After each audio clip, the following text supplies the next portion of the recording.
I'm Judy Rubin, and I'm chair of the Board of Playwrights Horizons here in New York, and former board member of TCG, and chair of the National Council, which is what I want to talk about for a minute right now, and introduce you to some members of the National Council who are here. But first, welcome to New York, to the Fall Forum. This is a lot of people's favorite event of the year, and with good reason, because you come away with tools, with information, with friendships, with connections to colleagues who are in the same boat, good and bad, as you are, and it's a terrific weekend, an extraordinarily useful and productive weekend. So thank you all very much for coming. Most of you know that the National Council for the American Theater is a group of trustees who were got together. We founded the National Council in 1997. We're now 37 strong, which is a record.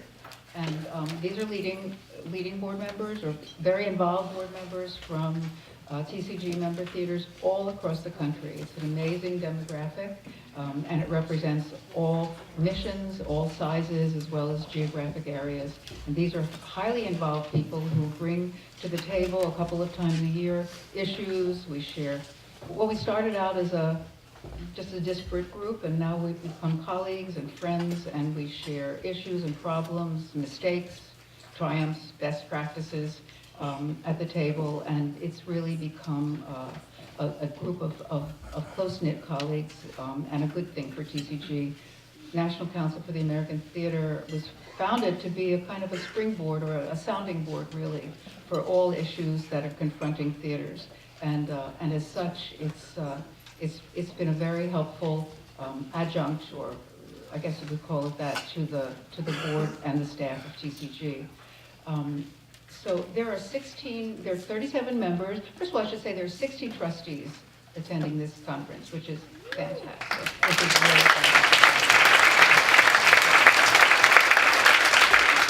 And I say this every year, but it's worth saying, and that is that trustees are becoming increasingly knowledgeable partners of staff and artists at theaters. And this particular group of trustees is, the people in the group are really national and local liaisons from the national theater to the local theater and back.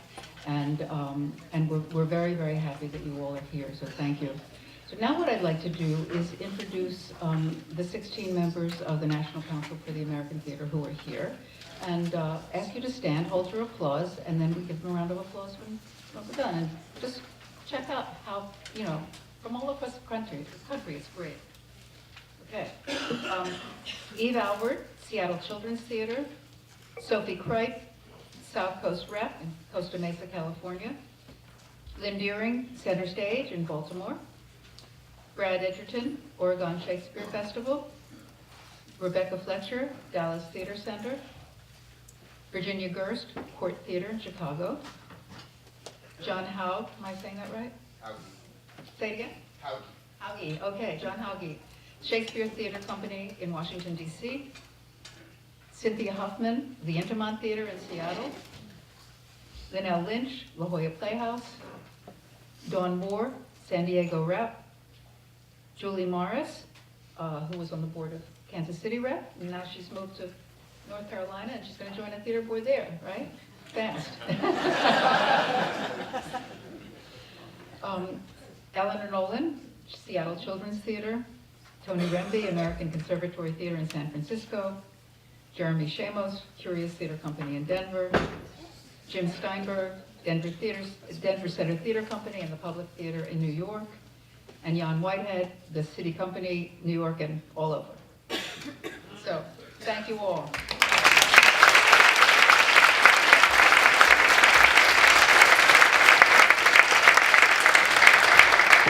And now I'd like to introduce the chair of the board of TCG, Diane Rodriguez.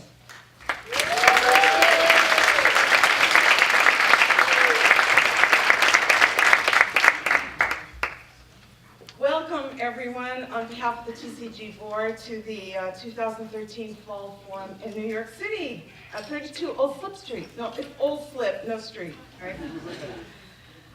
We've already had an amazing weekend, starting on Friday at the TCG offices. We brought together a group of 30-plus people to sit around the table, the conference room at TCG, and all members of service organizations. And it was an amazing group. There are 30-plus service organizations servicing the folks that work and make theater in the United States, and it gave us great hope. Everyone is doing amazing work. They're representing their regions and their unique groups. I mean, from New Play Network to NET to LORT, it goes on. We took away a lot. And TCG is up there, is 50 plus years old, and is a large organization that we're very proud of, because large organizations are difficult to keep nimble. And we work very hard at listening to what the field is telling us and the needs of the field, and I'm very proud of that work. I love this notion of investing in vitality. Vida, or vida in Spanish, meaning life. Investing in our theaters is investing in a good life. Our country at this point in its history needs us. We are buying, and you hear this all the time, iPads for the classroom instead of pianos. What is that doing to create critical thinkers, poets, painters, writers? Our work in our community has become even more necessary. If we were going to give ourselves a name, it should be Necessary Theater. We are critical to the nation in 2013 to give hope and an understanding of each other, because our schools are failing us. Perhaps we did not get into theater to become activists, but in fact, if we are on mission, we are activists. And our trustees support us in our organizational efforts, in our organizing efforts. And for TCG, activism is a core value. In the last few years, since I've been on the TCG board, I have seen the face of our board change. It is more diverse in many, many ways. Martha Levy used to call us a bunch of know-it-alls with no portfolio. Well, I'm happy to announce we've invited a few folks to sit with us who can offer a little more capital than most of us can. And we are proud that we have many people of color on the board who are seeking new ways of talking about this notion of advancing the intersection of difference. I love that. I admire all of my colleagues on the TCG board who I see as fellow activists, and I'd like to introduce to you some of them who are here today. Sarah Ballin. Oh, I'm going to ask you to stand, and until I've done the whole list. And Defina, you added one person that is not on this list. Okay, here we go. I have a couple of notes. All right, so here I go. I hope I get everyone. If I don't, please let me know. Sarah Bellamy. Please stand. Where are you, Sarah? Okay. Lydia Diamond. Robert Hupp. Tim Jennings. Chris Jennings.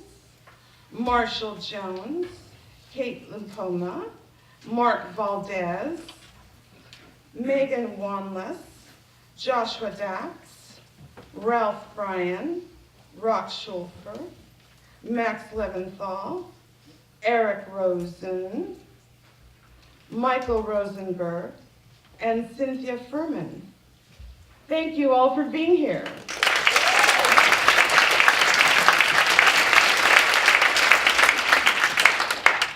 So I am here on behalf of the entire CTG board to tell you that we represent you and advance the issues that matter to you. We want to support the work of your theater and strengthen the movement that we share. So please, let's hear from you at the Fall Forum and beyond. It's my pleasure now to officially start by welcoming the TCG Executive Director, Teresa Eyring, and Managing Director, Kevin E. Moore, to the stage, our fearless leaders.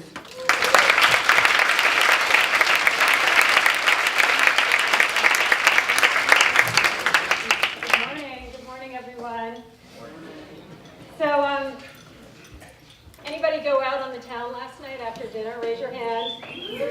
Nobody? Nobody? You guys all went home to bed? Yeah, Abe did, of course, sporting those fabulous earrings. So, after Brian Stokes-Mitchell's talk last night, I was thinking a lot about his remarks about how lucky he feels to be in the theater, to be able to make his life in the theater, and his sense of wanting to give back, and that being one of the reasons why he committed himself to chairing the Actors Fund all these years. And I just want to say to all of you trustees, thank you so much for your volunteerism and for giving back to your communities and through your theaters.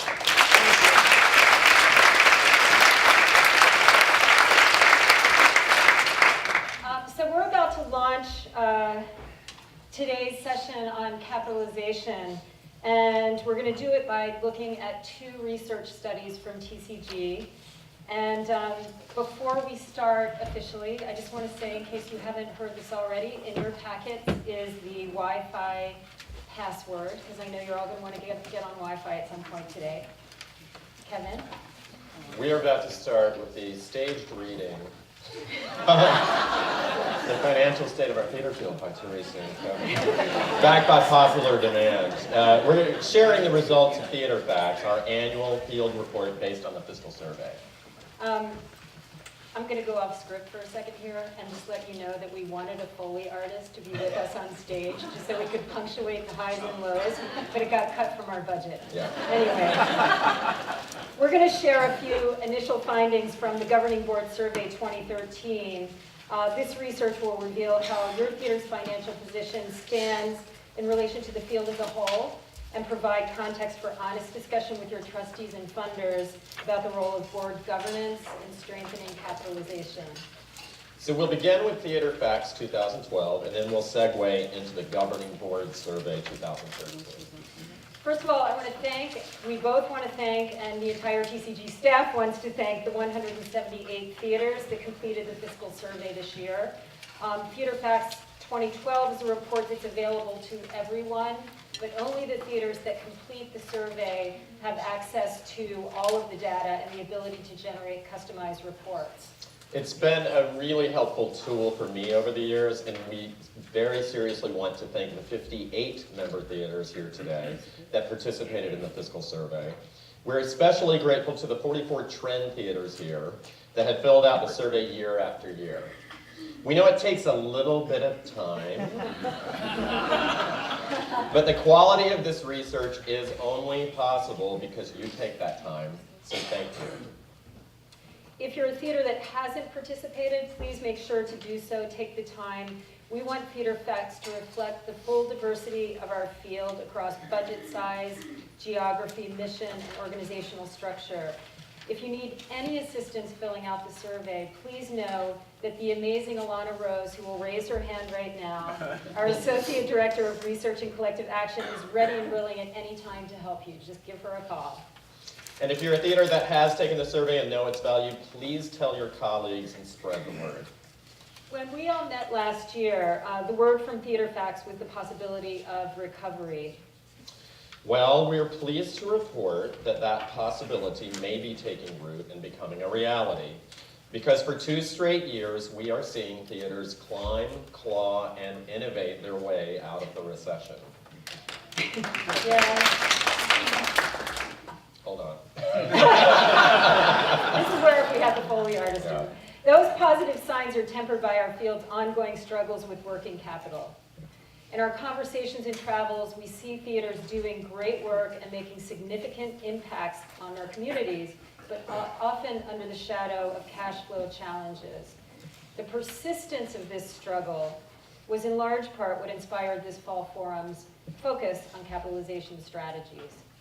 So let's begin, as we always do, with the universe. Theater Facts 2012 includes the universe, which is 1,782 not-for-profit theaters. The profiled theaters, which are the 178 theaters I mentioned a minute ago that participated in the 2012 survey. The trend theaters, which are 112 theaters that completed the fiscal survey in each of the past 5 years. Theater Facts is a whole lot of data. So today we're going to focus on those last 112 theaters, trend theaters, that have filled out the survey for the past 5 years. But before we take that closer look, let's take a moment to recognize the scope of our theater universe. In 2012, theaters provided 18,500 productions, made up of 211,000 individual performances for 36.7 million audience members, contributing nearly $2 billion to the U.S. economy. All of those numbers are up from 2011, with attendance rising for the 3rd straight year from a 5-year low of 30 million in 2009. You'll continue to hear these themes of recession and recovery as we go. It's important to note that while the universe is not the exact same set of theaters year to year, our trend theaters, those member theaters that have responded to the fiscal survey each year since 2008, also show consecutive years of rising attendance. That's the first of 6 major takeaways we'll be exploring today. Those takeaways are: attendance is on the rise, as is contributed income, with individuals and foundations leading the way, contributing to 50% of theaters at break even or better on their CUNA, all of which is adding up to an overall return to pre-recession levels, empowering theaters to make a renewed investment in theater people. In spite of this mostly positive news, however, working capital still needs work. Let's begin with attendance. Total attendance rose in each of the last 2 years after a significant drop in 2009 that may be primarily attributed to the impact of the recession and declined by less than 2% between 2008 and 2012. This rise was led by single ticket sales, with average single ticket income increasing by 7% from 2011 to 2012 and 9% over the 5-year period. The number of single tickets sold has also increased 3% since 2008. Subscriptions also rose for the first time in 5 years. While those gains were small, and over the 5-year period, theaters saw declines in all aspects of subscription, this positive stabilization in 2012 is hopeful, as subscriptions remain the second largest earned income generator for theaters. Education and outreach income was up for the 2nd straight year, reaching 5-year highs in both income and the average number of people served in 2012. Theaters also diversified their earned income through a 19% increase in rental income, a 28% increase in concession income, and a 53% increase in booked-in events income over the 5-year period. Now, this diversification was critical because in spite of all of these positive numbers, earned income overall dropped 6% over the 5-year period and supported 3% less of expenses. This was due, in part, to the ongoing fluctuations in investment income. The 5-year period saw small to significant declines in all areas of investment income. There were also declines in other earned income revenue sources, such as a 33% decrease in royalties income and a 24% decrease in co-production and enhancement income. This mixed recovery also holds true for contributed income. Contributed income increased by 7% over the 5-year period, led largely by individual giving and foundation support. In 2012, contributed income supported 45% of theaters' total expenses, up from 42% in 2008. Individual non-trustee giving rose 7% over the 5-year period and was the most significant source of contributed income, covering 12% of expenses in 2012. However, trustee giving during the time period dropped 6%, and when we shift to discussing the governing board survey, we'll take a quick look at some findings on give and/or get policies at participating theaters. Foundations also stepped up, increasing 32% over the 5-year period to cover a 5-year high 10% of total expenses. The support from individuals and foundations was critical because contributed income fell significantly in other categories. Corporate support decreased by 19% over the 5-year period. On the government front, state support dropped 27% since 2008, and federal funding from both the NEA and other federal sources dropped 43%, the biggest reduction in all contributed income sources over the 5-year period. These declines remind us of the urgency of arts advocacy. Rather than being reactive and trying to manage the damage, we must be proactive and advocate for the arts as a national priority. If you want to learn more about how to step up as an arts advocate, please talk to Lori Baskin, Director of Research, Policy, and Collective Action. Lori, could you give a wave, please? Right over here. So, since the pre-recession year of 2008, we've seen 2 years of significant declines, followed by 2 years of growth, allowing us to say with some confidence that we are in a sustained, if mixed and uncertain, period of recovery. Further proof of this trend can be found in the number of theaters ending 2012 with break-even or positive CUNA. CUNA stands for the change in unrestricted net assets, or total unrestricted income minus total unrestricted expenses. 50% of theaters ended 2012 with break-even or positive CUNA, continuing a 3-year positive trend after the difficult year of 2009. 72% of theaters in 2012 ended the year in the CUNA span between 10% below and 10% above break-even. To summarize, theaters ended 2012 with total income growth nearly mirroring inflation. That also held true for expenses, which rose for 2 straight years to basically return to pre-recession levels. In each of the 5 years, more than half of theaters' total expenses went towards compensation of artistic, administrative, and production personnel. Total payroll rose 6% from 2011 to 2012 and 3% over the 5-year period. Theaters added 4% more employees to their payroll from 2011, and these gains were driven in part by artistic payroll, which increased 7% from 2011 to 2012. The average number of paid artists, including staff and contracted artists, grew 5% over the 5 years. The average number of actor employment weeks increased 3% from 2011 to 2012. Overall, 7 of 11 expense categories were at their highest 5-year average in absolute dollars in 2012, including every payroll area. However, despite this mostly good news, one major challenge continues to rear its head year after year, and that's working capital. Average working capital was negative in each of the 5 years. Working capital is quickly defined as the unrestricted resources available to the theater to meet day-to-day cash needs, as well as unexpected challenges and opportunities.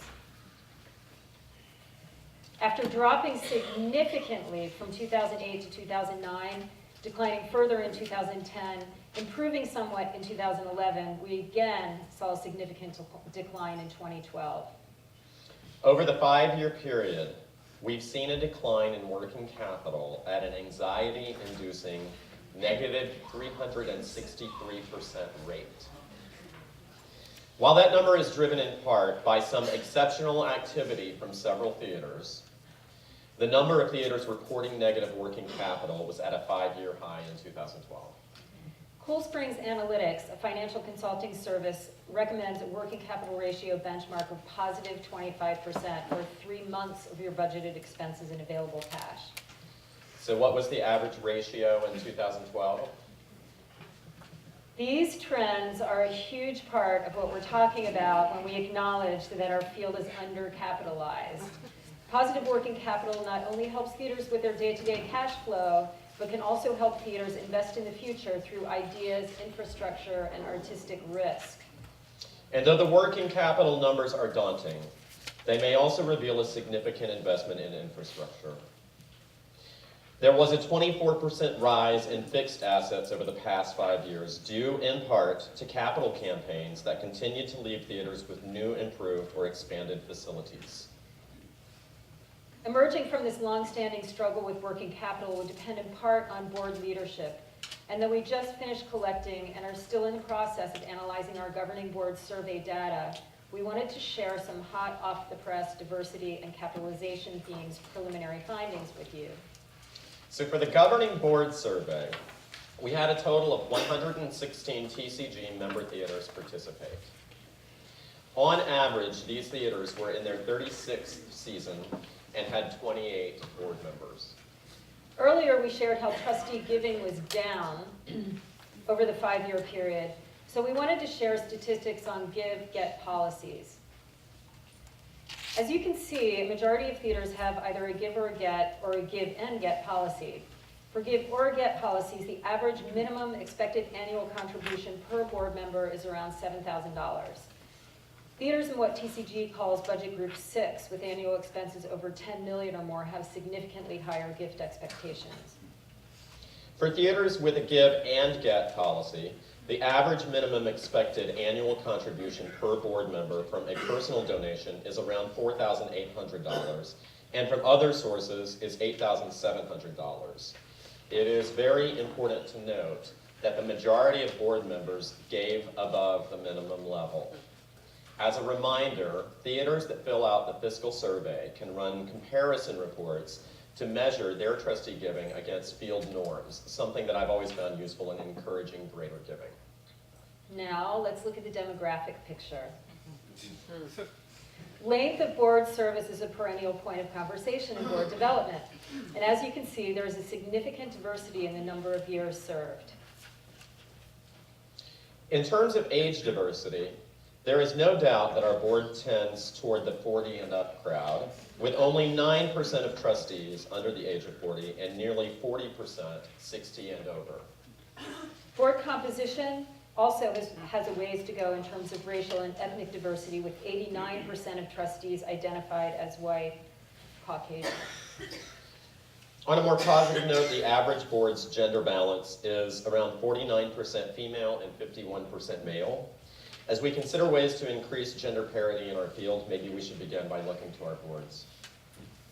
So what are some of the final takeaways from Theater Facts 2012 and these initial findings from the governing board survey? Attendance is on the rise, as is contributed income, with individuals and foundations leading the way, contributing to 50% of theaters at break-even or better on their CUNA, all of which is adding up to an overall return to pre-recession levels, empowering theaters to make a renewed investment in theater people. In spite of this mostly positive news, however, working capital still needs work. And there is a need for greater diversity at the board level. So with that, we're going to open up the floor for questions and comments about what you've just heard.